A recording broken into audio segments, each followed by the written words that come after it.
conflict can be a gateway into intimacy. Yes. And that might sound radical to some people because it's often not our experience. Conflict often drives us further apart, but handled with skill, conflict can be transformed into intimacy and creativity and something really, really powerful, actually. Welcome to the Alive and Aligned podcast, a show dedicated to helping you live a life of truth and share your fullest gifts with the world. I'm your host, Pete Byrne, and I'm here to open your mind to new perspectives, to introduce you to some epic humans who are already out there living their deepest truth. So now just grounding in, taking a breath, letting go of anything you're still holding onto from today, and just opening up to receiving this episode now. Let's dive on in.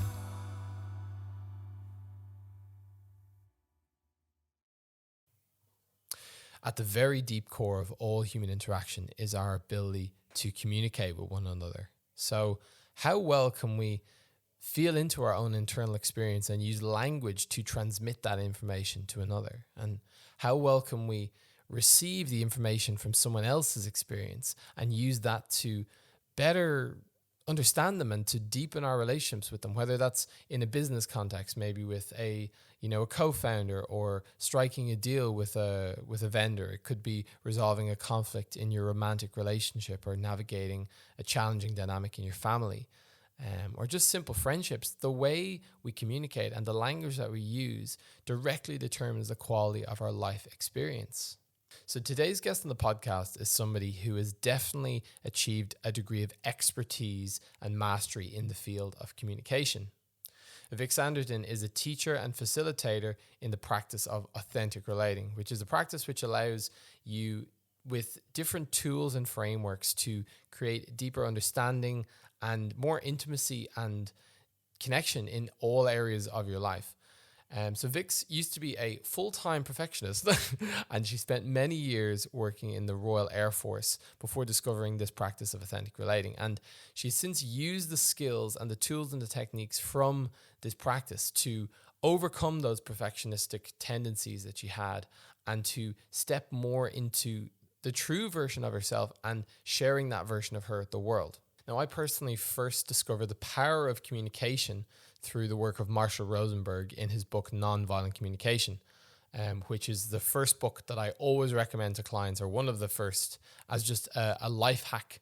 It's just a tool that everybody can bring in and use in their lives and see immediate benefits. And I had the pleasure of attending some authentic relating workshops and trainings last year in Bali, which really brought things to a whole new level, and particularly the skills around conflict resolution and being able to deeper understand someone else's experience was transformative for me in every area of my life. So I was really excited to get Vix on the podcast to dive into the principles behind authentic relating and to introduce you maybe to ways that you can already start to take these techniques and these simple frameworks and apply them to your life. So I really hope you enjoy this exploration down the communication rabbit hole as much as I did. Miss Vix, welcome to the podcast. Thank you very much. How are you feeling today? Excited, a little tingly, and totally over the traffic in Canggu. Yeah. You made the transatlantic flight down from Ubud to Canggu. It's like a whole other world away.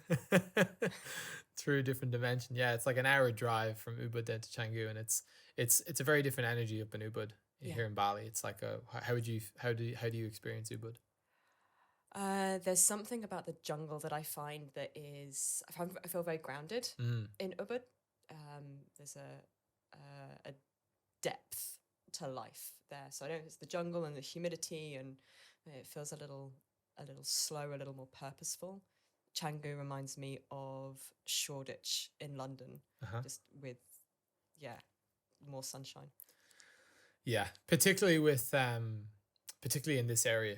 You know, in this area of Canggu, it's like it's quite vibrant, you could say. You know, you definitely keep your wits about you on your scooter. You know? No, I personally live a bit out of town as well, but it's nice to dip the toes in for 20 seconds and then then get out. No, it's the perfect balance between like, you know, the vibrancy of being near somewhere like Shoreditch, or you know, we're having the access to all these things and there's a lot happening, but then at the same time I think if you're living full time in a place like that, like any more high tone place, it's gonna naturally like have you living in more of a fight or flight state for a lot of the time, I'd imagine.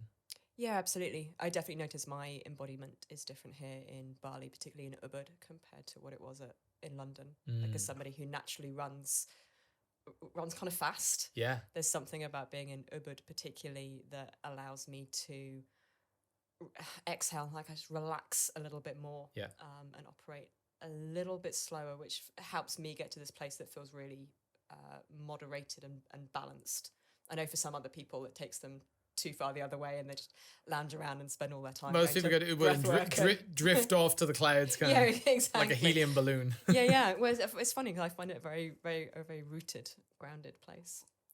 But I think that's how it interacts with me and my nervous system. And it's interesting, that dance between like our own internal experience and our environment, and how some people might enjoy like a more excited environment, and that might actually, if they're more relaxed inside, it might make them feel more alive, you know, versus for you, if you already are, you know, in this place of running quite, you know, active, then maybe that grounding is just what you need. Yeah. I think we often overlook the importance of environment and relationships and how they impact our internal experience and our embodiment. But also, I was just listening to something today who referenced a book called The Extended Mind. Annie Murphy Paul, I think her name is, and she talks about like that we should stop focusing on trying to develop our individual brains and start looking at the ways that we can extend our minds by collaborating with others, by thinking about our environment, by bringing our mind into our body. And yeah, so often I think we kind of like, oh, I can control all of these things that are going on inside me, and actually we're so deeply impacted and moved by other people, the space around us, how close we are to nature. Sure, we got some nice plants here, so it's a good start. Yeah. So before we dive too far down the rabbit hole off the bat, let's just introduce you and who you are and what you do. Yeah, so my name is Vix. I'm a somatic coach and authentic relating facilitator. My kind of passion is bringing tender discipline to rebel perfectionists. At least that's how I'm kind of describing it today. Yeah, so helping people find that place where we can still get stuff done, and achieve and have impact and all of those things that many of us want, just without the harshness and the self-brutalization that I think comes from something like learning to be a perfectionist in the world. Okay. And it's a really interesting concept, the idea of a perfectionist. Like, how does that show up in your life, or how has that shown up in your life? Oh, wow. My entire life. So the way I tend to think about perfectionism now is as a survival strategy. Yes. That at some point, often in childhood, we've learned that we're not okay, like we're not enough in some way, and perfectionism for me goes way beyond the kind of the classic, up to 2 a.m, attention to detail, dot all the I's, cross all the T's. It's more as like Brene Brown describes it beautifully as a 20-ton shield that we carry around that we think is going to keep us safe. But all it does is stop us from being seen and from connecting with other people. So I'm like constantly wearing this mask, constantly making this effort to,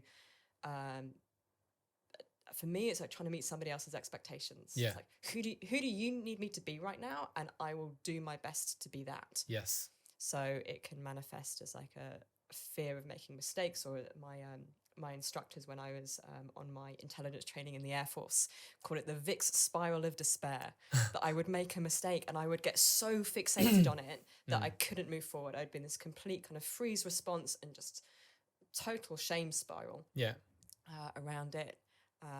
It can manifest as kind of overachieving or overdoing, you know, like the constantly being busy, to do all the things because robotide, you feel feelings. But conversely, I've also seen it crop up for a lot of people as procrastination. Yeah. The kind of I'm scared that it won't be right, or I need all the conditions to be exactly as I want them to be before I'll get started. Yes. So yeah, lots of different ways that it crops up for people, but it's essentially it's a really clever strategy to keep us safe until the point where it starts to be maladaptive and the consequences of it outweigh the utility that it brings. Sure. Another good one actually is like people starting like saying, okay, this is my path, and they do the course and they set up everything around it and they go, actually no, it doesn't feel right anymore, this is my thing instead. And just consistently in that kind of like trying things out phase but never actually committing to anything. Yeah, I noticed this in myself recently that I've been doing since becoming a coach. I kind of got stuck on the self-improvement hamster wheel. So jumping from course to course to course. And I realized that I was never giving myself time to get good at anything. Like I was constantly keeping myself this space of being a novice and a beginner. Yeah. And I was wondering, why don't I feel like I'm any good at anything? Well, because I'm not. It's not integrated. Exactly. So I keep hitting this plant. I took a year off from courses last year, and it made such a difference to spend a year just doing the stuff that I do and getting better at it and feeling integrated and whole around these things. But I realized that how much of that had been almost like my confirmation bias playing out in action, because I didn't think I was good enough at anything. I was putting myself in situations where I wasn't good at anything so I could prove myself right. Yeah, and it's like I'm right even though it's at my detriment. Yeah. Yeah, totally. It's totally normal. And a lot of the times we can be doing this without realizing, so that we're recreating, you said, the same patterns and situations. And it can be to, confirm the fact that yes, we are in fact not enough, or we are a victim, whatever the story is. Yeah, absolutely. We keep getting to find that. So in terms of the perfectionism lens, like that being the story, how has that kind of shifted now, or began to shift in the last months, years? Yeah, so I guess the pivotal point for me in the last few years was discovering authentic relating, which I know is something we're going to dive into today.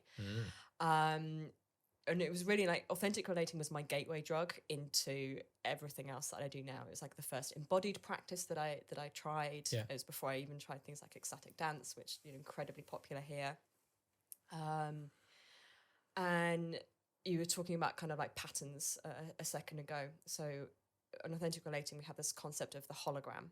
Like the way that we are in one aspect of our lives tends to be how we are in all aspects of our lives.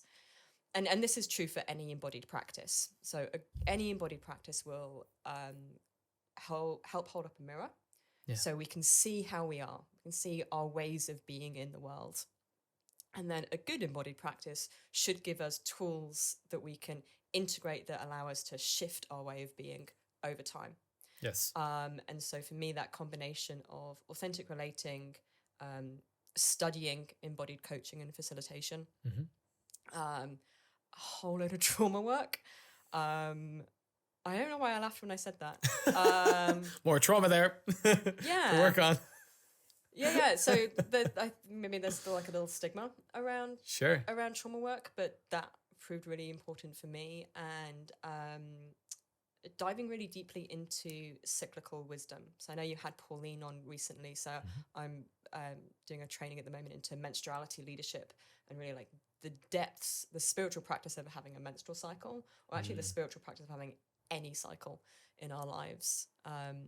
So all of that has come together for me to, I think, to be able to exercise something around radical self-compassion, to be able to meet myself exactly as I am without needing to be different. Or it's because it's not, I think what it used to be is like, I like how I am, but I want to change these things. Or I like when I am when I finished this particular training, or when I've got that A, or, whatever it happens to be.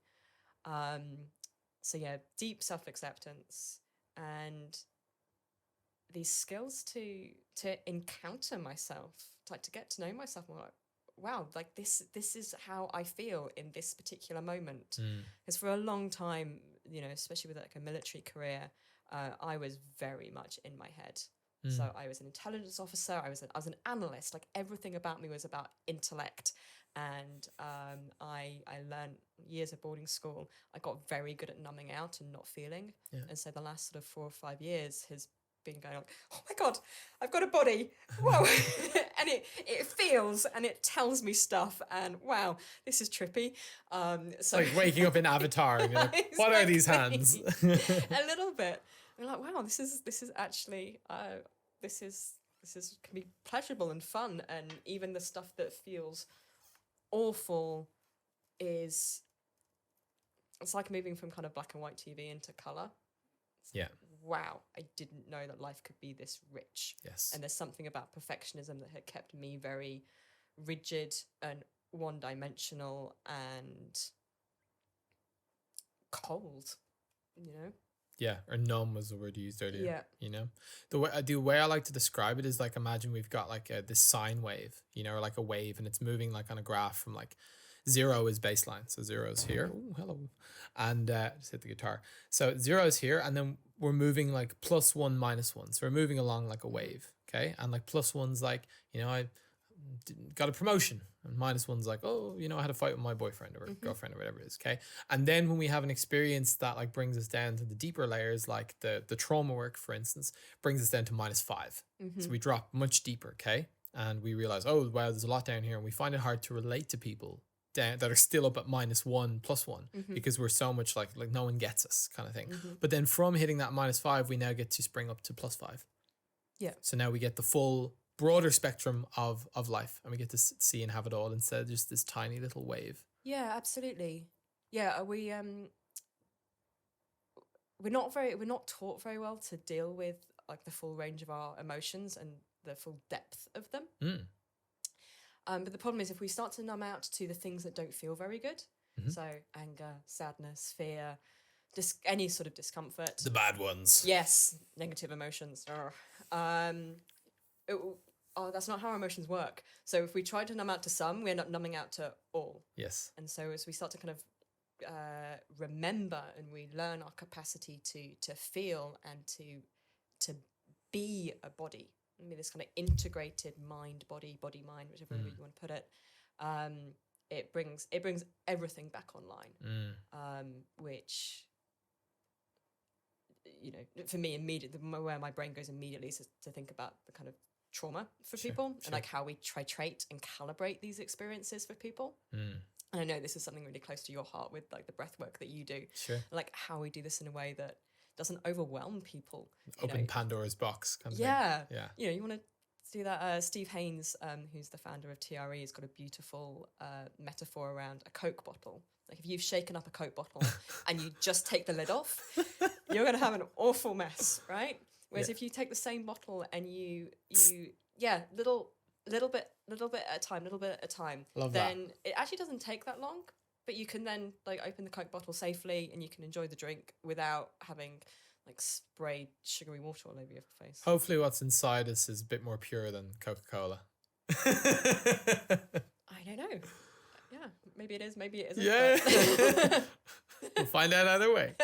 Well, yeah, and I kind of want to bring this practice of like non-judgment, you know, like undamning our experience, that like whether, you know, what does it mean to be pure, for example, whatever is inside to be pure or not, right?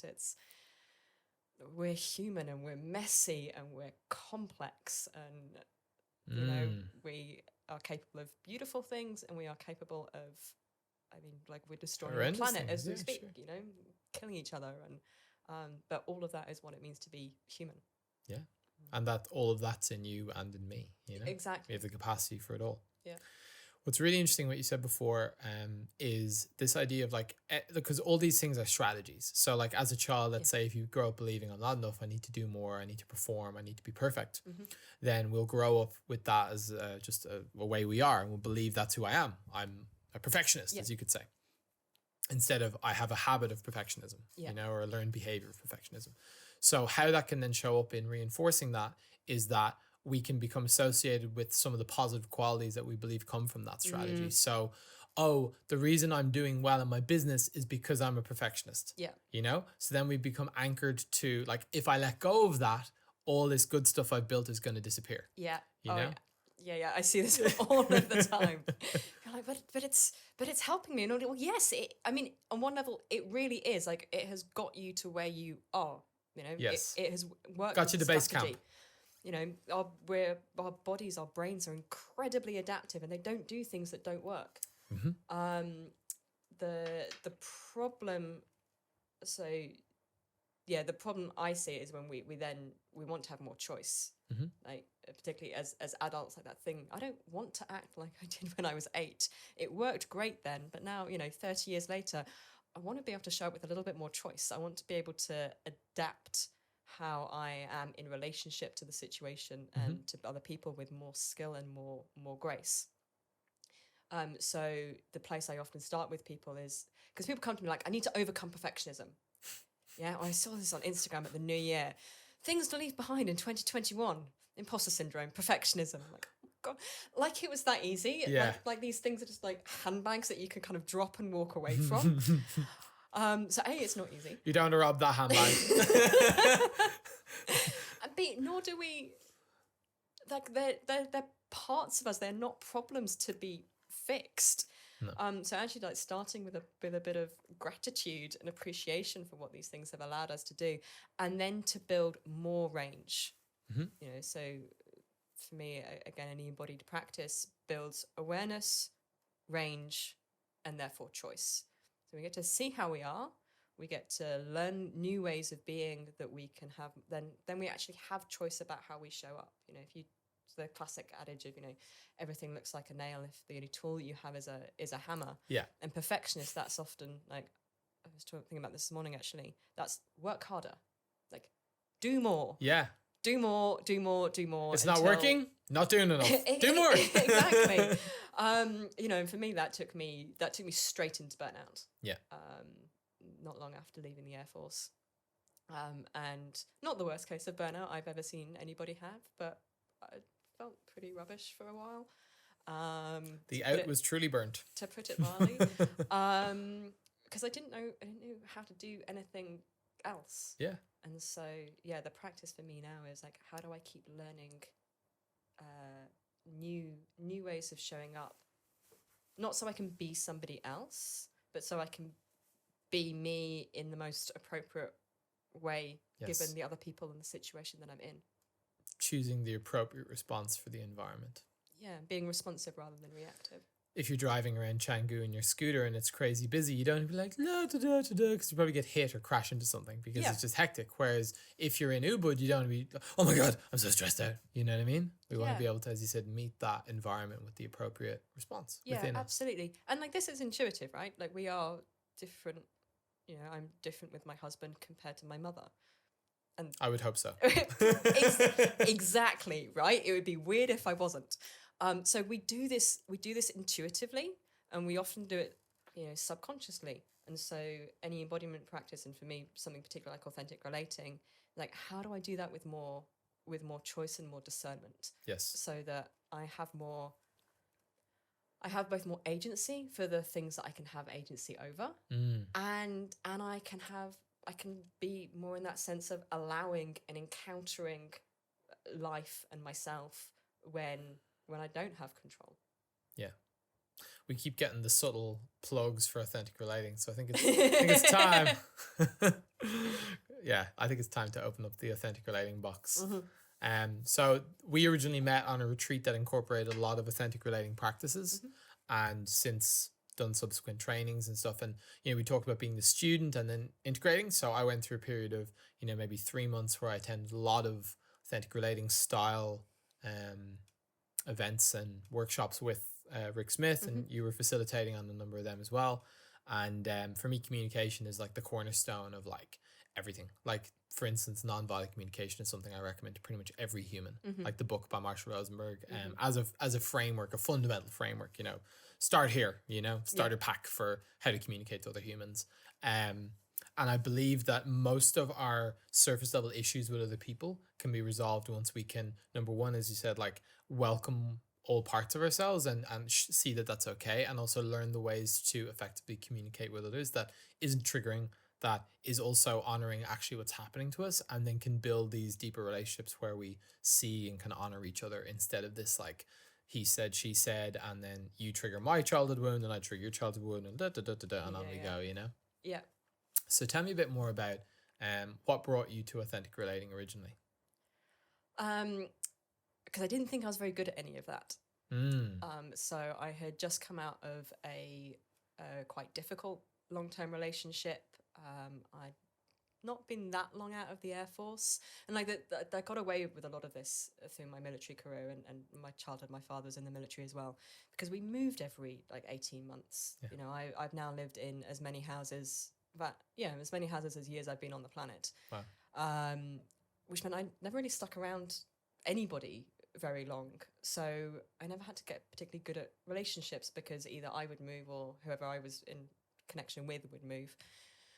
And so leaving and this relationship coming to an end, I was like, I think I've missed something along the way. I think so everybody else obviously got taken to one side at school at some point and got taught how to do this. And I've missed this. And I was at a startup festival in the UK, and I got chatting to somebody and, you know, swapping life stories, and I mentioned this. It was like, oh, funny enough, a friend of mine teaches this thing called authentic relating, and he's teaching this workshop in London next week, and I think you'd really like it. Oh, okay. This was like the first time I think authentic relating, at least with the guys that I work with, had come to the UK. Mm-hmm. So I went to this workshop, and I have to say I nearly left immediately. Yeah. So, because everybody, I mean, I now live in Bali, like hippie but hippie central. But at the time, like this was a world away from where I was. Yeah. You know, I don't think I'd ever been. I think I've been to one conscious dancing, one 5 rhythms class. Yeah. And all these people were hippies, and this guy came up to me right at the start and almost pinned me to the wall and was like, "Tell me the thing that means the most to you right now." I'm going, really want a cup of tea? I'm just, oh my God, who are these people? Yeah. Nearly left. And so glad I didn't, because that weekend like changed my life. Like for the first time I spoke how I felt. Like even in like the opening circle, so a traditional way these workshops start is everybody gets an opportunity to check in and, you know, say a few words about how you're feeling in this moment. And I was watching these other people, and everybody was doing this like so eloquently, like they were rating their internal experience with this like depth and richness. And my perfectionism was kicking in. I didn't feel safe. I didn't know these people. So perfectionism kicking in, getting more and more upset. So when it came to me, I was in tears. I can't feel anything below my neck, and you know, trying to get the words out through the sobbing. And somebody who's now a very dear friend of mine reflected afterwards. She's like, in that moment you did the thing that you didn't think that you could do, and you did it so much more authentically and vulnerably than anybody else did. Yes. And I was like, oh you mean like that's okay? I'm allowed to have this like experience, and I can express it, and I can be witnessed in that, and even be more authentic and perfect almost, you know? Absolutely. Ironically. I had this experience of, there's one particular game that still kind of like pushes my buttons. And I was kind of moving in between this experience of being like very much in my head and caught up with the stories and the like, oh my God, I can't do this. And like, wow, this is all awful. And then kind of like dropping back into my body and being like, oh, okay, like this is how I feel about it. And oh, okay, I can stay here, and I can stay in all of this not liking it, but I'm still here. And moving between these two states was the first time I'd had that. So I don't even have the words for it. Like those two states right next door to each other, and to experience the contrast. Yeah. I'm like, I want more of this. Yeah. And so I've been a little bit of a junkie ever since. So the last 4 years for me has been a huge deep dive into authentic relating, and then like I said, off into other embodied practices from that place. Yeah, thank you. And what would you say? Well, actually, I think it'd be great to explain a bit more about what the principles of authentic relating are for the folks back home. Sure. So authentic relating is basically a series of tools and practices to help us build more nourishing, more trustworthy, more authentic relationships, starting with ourselves, but then with the people around us. We talk about the 5 practices of authentic relating, and we deliberately call them practices rather than principles because they are practices. Like, they're not something to be perfect at. They're not performances, and they are things that we will never master. So the 5 practices, very briefly, are to welcome everything, which doesn't mean accepting or tolerating everything. It means first orientating towards our own reality. Like, this is what is happening. I don't like this. I do like that. So welcome everything. Assume nothing, which is impossible with a human brain. We're assumption, judgment making machines. That's happening all the time. And so the practice of assume nothing invites us to make those assumptions explicit. Yeah. So a thread that runs throughout authentic relating is making the implicit explicit. Yeah. Because when we do that, we give ourselves an opportunity to change it or to question it or to engage in it in a different way. So we welcome everything, we assume nothing, we reveal our experience, firstly to ourselves, if not to anybody else. But in revealing our experience, it's an invitation for somebody else to join us in our world. So often, my complaint for a long time was like, people don't get me. Like, my family don't understand who I am. And then realizing it's because I haven't told them. Yeah. And you're like, oh yeah, my husband isn't doing that thing that I want him to do. And I'm like, oh yeah, that's because I've not actually. But he should be able to read my mind and know and do it. Exactly. And that's my expectation. If any less than that is not acceptable.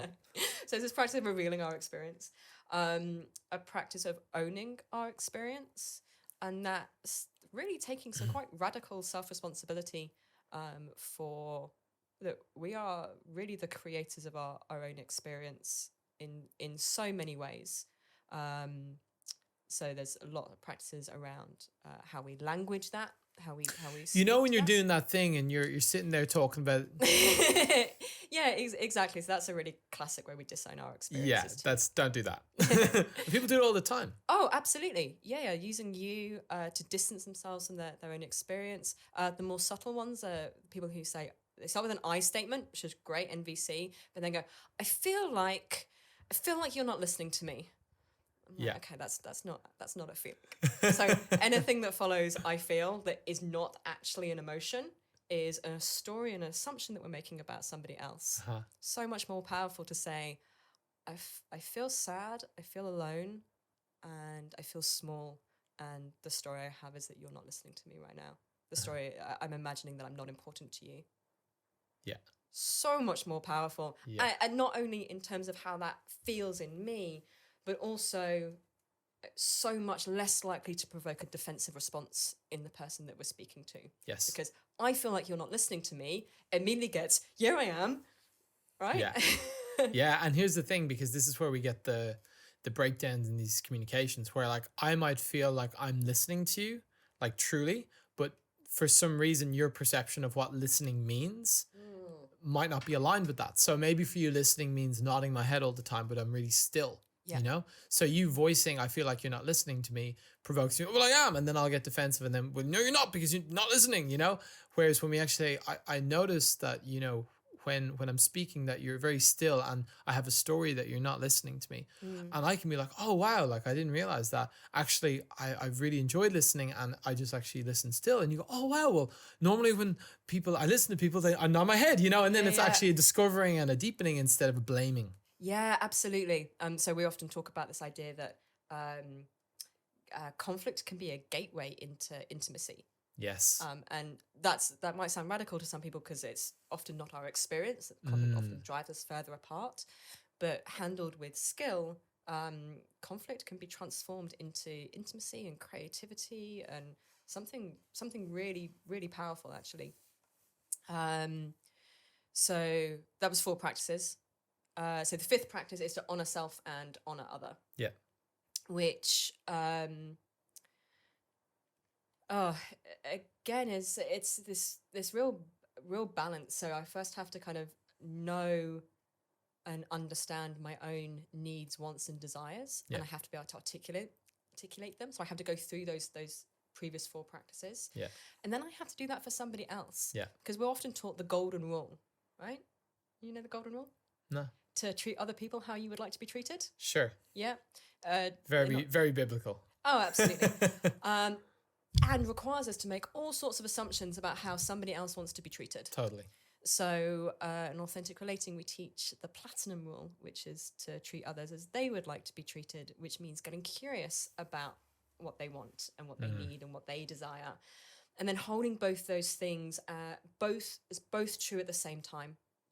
Yeah. So that can I find that place where I'm honoring myself and honoring the other person? And it's actually impossible to do one without the other.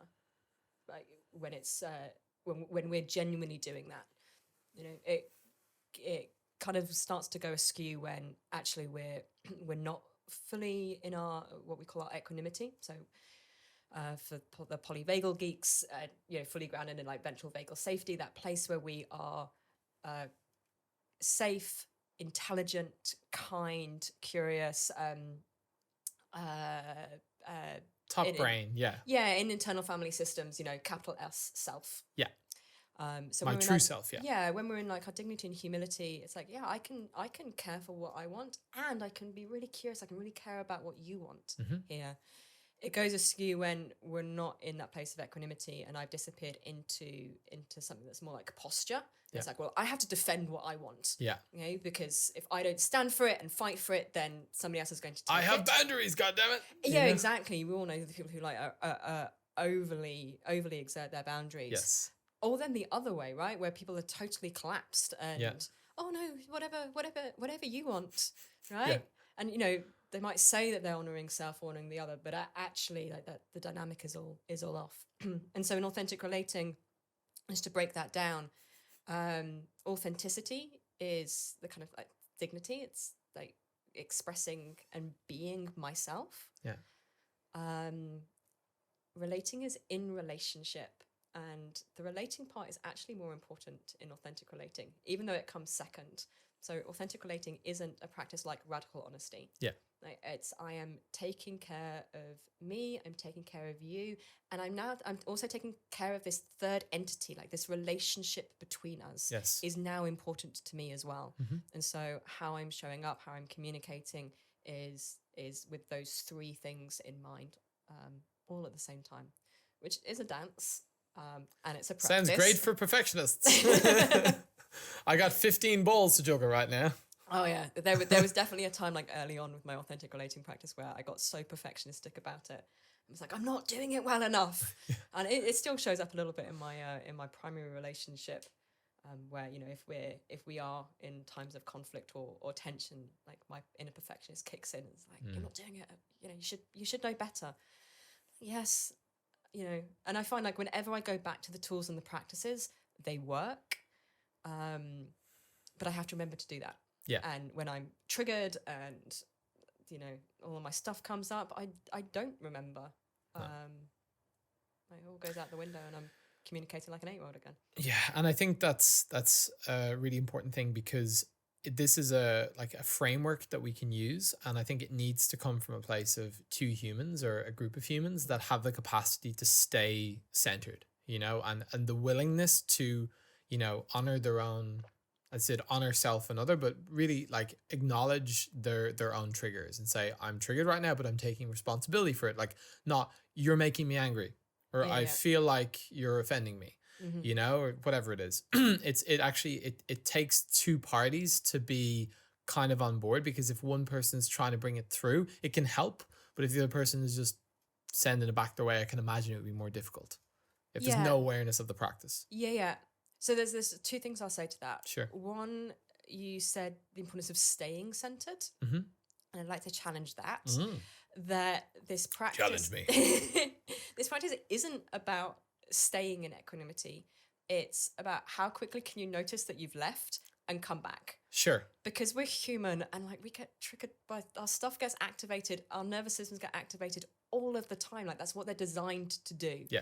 And so the skill is to not become this like robot that never gets triggered by somebody else, but how quickly can you notice and how kindly can you bring yourself back to a place where you are then open for connection again. And I say that because, again, like in the early stages of doing this, I somehow got the impression that like I had to be this like calm, centered, enlightened being all of the time, and then realized that, oh no, that's absolutely impossible. So that would be the first thing I'd say. And then the second is, I think yes to go to the, yeah, it's yes and no.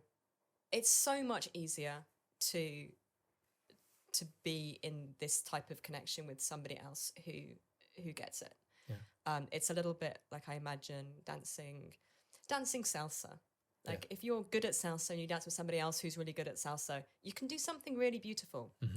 But you know what? If you're good at salsa, you can dance with somebody who has never danced before, and you can lead them into something that still feels really good for both of you. Yes. And I notice this a lot when I teach, particularly the Own Your Experience practice. The first thing people say is, how do I get other people to do this? I'm like, you are fundamentally missing the point of owning your experience. Yeah. Like the point is to do you. And that actually, I remember when I first started doing authentic relating, I was like, oh my God, this is going to change everything. Totally change the relationship with my parents. And it did, but not because they changed. Because actually we went through a period where our relationship got worse because I was like, why are you not accepting me as I listen to my emotions, like validate me. Yeah. And then realizing that I was demanding unconditional love from my parents, but not offering it in return. It was like, I will love you if you love me in a way that I want to be loved. Yes. And the more I can like go back to that first practice of welcoming everything, like, okay, this is who they are and this is how they communicate. And I can still choose to communicate in a way that feels good for me with no expectation. Yeah. Like that's still, you can do this stuff with like the person at the checkout counter. Yeah. You know, like actually pausing for a moment and asking like, how are you? Yeah. Like, how often does any of us do that? I mean, there's possibility for intimacy and connection all over the place, and the other person doesn't have to have done any of this. I love the salsa analogy. I have found that, with naturally my own desire to deepen and to expand my ability to communicate in this way, I've found that how I can, as you said, lead people in those interactions. Yes, people do follow the lead at a certain point. I think when the conditions are being laid for like, oh, this is okay in communication with this person, they also maybe can start to take responsibility a bit more for this stuff. And on the staying centered, it's interesting. Like we talk about deep, like not the conflict, but like where we can find our different like approaches to something. For me, staying centered is that thing of like noticing it and coming back. So that's an example where, was I getting triggered? I could be like, well, that's not what I said. You know what I mean? But instead it's like, oh, that's how you see the world. Yeah. Oh, okay. So how I see it is the same, but we use different language and now we know each other. We get to know each other better. Yeah. You know? And this is the beauty of having these things that we're owning our experience and we're being able to take it and go, oh, that's curious. Let's explore. Absolutely. And it requires us to, you have to move slowly, right? It's, and it doesn't necessarily mean the conversation has to be stilted, but there has to be like enough space to breathe and to notice, when I start to move really fast in conversation, like it's my brain's operating and I'm not actually like checking in, like how do I feel right now? Like how is this other person impacting me, and allowing myself to be impacted by somebody else, allowing my curiosity to kick in and, to ask questions and things, which, I just wanted to comment on like how we might lead other people in this. And again, I'm going to keep going with the salsa analogy. Let's see if this works. It can be done implicitly. So just in the way that you show up and you move, you communicate can can set a new context for a relationship. And if people are doing this, I generally advise that doing it through curiosity. So like asking more interested questions of people. And I say interested, not interesting. Like a good question isn't about making you sound clever and intelligent. It's like, how are you cultivating that little spark of aliveness in somebody else? Yeah. So yeah, how are you asking good questions? How are you listening well? If there's only one thing I can teach people when I teach authentic relating, it's listening skills. You know, people comment and it's like, oh, communication, that's all about talking, right? Actually, Yeah. asking good questions and listening well will shift everything for you. So you can do those in very subtle ways, but you can also do this in a very explicit way. You know, so imagine that you've got somebody who's never danced salsa. It's like, okay, so do this, like move your feet like this. Okay, so let's play this game. You know, let's play the curiosity game right now. And I would love for 5 minutes to be able to ask you like, I'm really curious about you. Can I ask you questions about yourself for 5 minutes? And then I'd love to like reflect back a little bit what I think I know about you now. And then maybe we can swap over and you can do it the other way around. How would that be? Great, let's do it. I've done that on dates and people are like, oh, that sounds like fun. Let's do that. Yeah. So you can be very explicit with this as well as simply embodying it and allowing that to impact somebody in a very implicit way. I'd love to like demo or like drop into like, you know, the what, how, why kind of thing. Okay. You know, that framework. So maybe you ask me a question and then. Yeah. Do you want me to just very quickly explain what the what, how? Sure, yeah. Or we can just demo it, you know. Oh, yeah, okay. Let's demo it. Or we can explain after. Yeah, cool. Experiential learning. There we go. Let me just think of a good question. I'm in like answering question An interesting mode. question. Think of an interested question.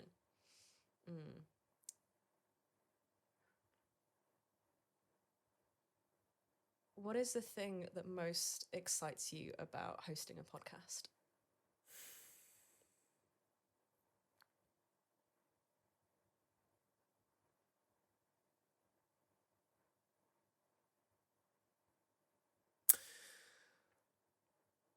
What excites me the most is the ability to create a space to open up, almost the word is like portals into different worlds, almost like opening up new rabbit holes with different people. Both for my own pleasure and my own enjoyment of exploring these different conversations and where they may lead. Like this current conversation is like, who knows where we're going to go. I love the excitement of that and the flow of that. And I also then love the feeling I get when I've had a fulfilling conversation and knowing that in putting that out to the world, the ripple effect will continue on. That's really exciting. And what is the thing that what's the biggest turn off about it? Turn off. There's a lot of admin, a lot of editing in terms of the post-production. So getting all the clips and the videos together, having to do timestamps, having to organize like editing the video clips myself, scheduling it all for release. Like there's a lot of back-end work that takes time, you know, and it's not my zone of genius per se. I know it's part of the parcel, but I love this part. And I love the, you know, sharing and getting the feedback, and even parts of doing the clips can be fun, like finding the golden nuggets, you know, but for the most part, the techie admin stuff, I could live with it. So what I heard you say was that you love the feeling of having a fulfilling conversation, that you're excited by this idea of like stepping through portals and like not knowing where a conversation is going to go. And the contrast of that with the kind of the routine admin detail of organizing clips and some sort of the techie administrative stuff that you spoke to. And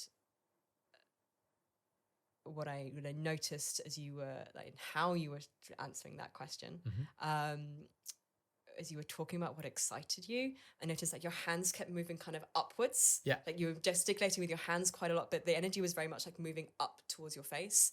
And like your smile just kind of like kept beaming at me as you were talking about these different things. Yeah. And really sort of like notice this sense of movement and aliveness in your being. Whereas when you were talking about like the turn off, you were still using your hands a little bit, but it was much more like down towards the earth. The tone of your voice was a little lower and a little more precise. It was almost like you were kind of embodying that very detailed, orientated clips. And the thing I think I get about you, the thing that I think is important for you in all of this is something about like the mystery, that kind of like, I don't like, there's an adventure to be had here. Yeah. That feels like thrilling and enlivening for you. Yeah, and back-end admin is not an adventure. That's very predictable. Yeah, I love that. Thank you for that reflection. So yeah, maybe we can just break down like what exactly happened there, like in terms of the three parts of that. Yeah, so we describe what, how, why as basically like an iceberg. And so the what is the stuff that you can see above the surface. So it's the content of what somebody is saying. The words, yeah. Yeah. And it can be really helpful to reflect that back in two ways. I really appreciate when somebody reflects back my words and I'm like, oh yeah, you actually heard me. Yes. Like you literally listened to me and the words that I said are now in your brain. Beautiful. But it can also really help process information. So either as the person listening, if I've not quite understood correctly, reflecting back the words can, did I get you right? Was there something that I missed? But it can also, I use it a lot in coaching because it can be really helpful for somebody else who is still trying to understand for themselves what they're saying. I've had this experience where I've been talking to one of my coaches and I've been talking and they reflect a little bit back and I'm like, oh yes, yeah, okay, I hadn't realized that. Oh yeah, I didn't realize I used that word. Oh, that's really interesting. So it can help me understand more. So that's the what. The how is your embodiment as you're talking. So we would traditionally call this body language, but it's more than that. There's, I saw two different versions of you as you were speaking to the thing that excited you and the thing that turned you off the most. So yeah, body language, tone of voice, speed, rhythm. I have such a value for operational language around this stuff, but the only thing I come with is energy. I was going to say energy, yeah. Something about, how, almost like how I'm being impacted by you. So I'm actually at that point using my own body as an antenna. And I was like, oh, how am I feeling as I'm witnessing you? Yeah. Like, oh yeah, I feel excited about this adventure. Yeah. Oh wow, techie admin stuff sounds really boring. Yeah. Yeah. So kind of using that, and then the why is, and so how, as we talked about earlier, how does change, but it doesn't change that much for most of us. Like we have a fairly sort of set repertoire or range of how we express ourselves. And then the thing at the bottom of the iceberg, bottom of the pyramid, the thing that changes the least is our why. And that's the thing. That's those things that are important to us. Our values, our our essence, our true our soul, selves. Yeah.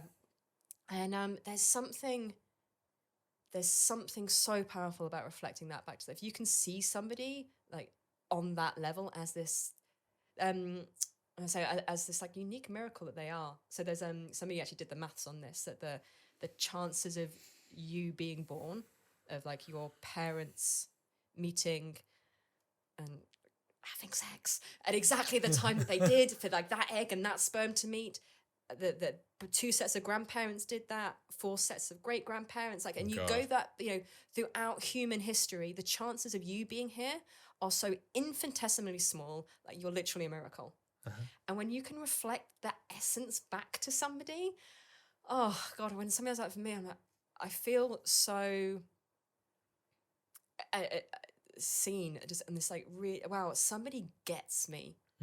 And often like people see stuff in me that it's like I can't see my own nose. Yeah. My brain like filters that out. So having somebody else like point it out, I'm like, oh wow, yeah, that is me. Thank you. That's it. And I think the beautiful thing about this kind of thing as a practice is if we can engage in more of these types of conversations, we can recognize that we are being seen more and more. Like people are seeing us, but maybe we're just not recognizing it, until we actually open the forum for that to happen. And then maybe I could share something about you, like, hey, Vix, I really see you as this like really, fun, but also, introspective, but also passionate person. And, like I could be reflecting things like this to you and you go, like, wow, yeah, okay. Like, yeah. And we just wouldn't talk about that if we're just being, oh, how's it going? What are you up to? Oh yeah.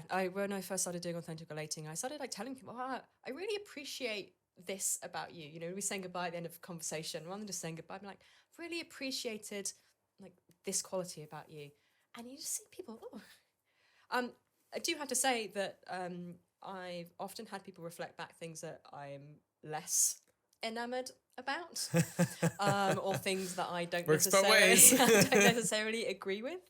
And it's not to say that it's true, like, but it's true for that person. Like, it's their perspective, and I get to choose for myself whether I think that is a useful addition or not. But I had somebody recently say, oh yeah, you seem to be like activated or triggered a lot around me. And I was like, is that true? Why might that be true? Yeah. Like, what is it about this person and our relationship that has me? Am I actually more triggered? Am I more open about how I feel with this person? But like, it was a real prompt for kind of a little bit of introspection. Like, for that person, what does being triggered look like? Did they grow up in a family where no one expresses any emotions, so therefore someone bats their eyelids and that's a trigger? Yeah. Again, we can if we and again, here's the thing: if we're wired to constantly assume that we're to blame and we have guilt and it's our fault, then any of those feedbacks from people might be taken as, oh Jesus, maybe I need to be less triggered around people. Oh God, instead of like, oh, let's be curious and ask about what's your experience of triggers. Oh well, in my family we never expressed any emotions. Okay, so me expressing that I'm frustrated would be a lot for this person, So now we get to understand, like, this is, like you said, it's like their experience, and we can choose to like take that on and as good feedback. Like if 20 people say, well, Vix, you're triggered all the time, you're like, well, maybe I need to do some more of that trauma. But if not, if it's a once off, then we can look at it and go, oh, that's interesting, Yeah, absolutely. And interesting from like both angles. Yeah, there's something about this that really invites curiosity. And like, just to add on, like we didn't add it on the what, how, why bit, but like what I might add on the back of you sharing the adventure piece and the why, like I might say, wow, Vix, like, thank you. Like hearing you share this about me, I feel really just seen. I feel really like I'm experiencing a part of me that I don't get reflected to me often. Did you just say I feel like? I did. Jesus Christ. Okay, tell us about your program. I need to sign up for your program. I don't always Their practice is not principles, isn't that right? I know, feedback's helpful. So, how should I have said that better? Should I? How could I have said that better? You could have said, something. So I'm imagining that you feel like excited by this kind of this notion. So you could have said like, I feel like, what is the emotion? And then you almost don't need the I feel like. It's like, I am experiencing myself in a new way right now.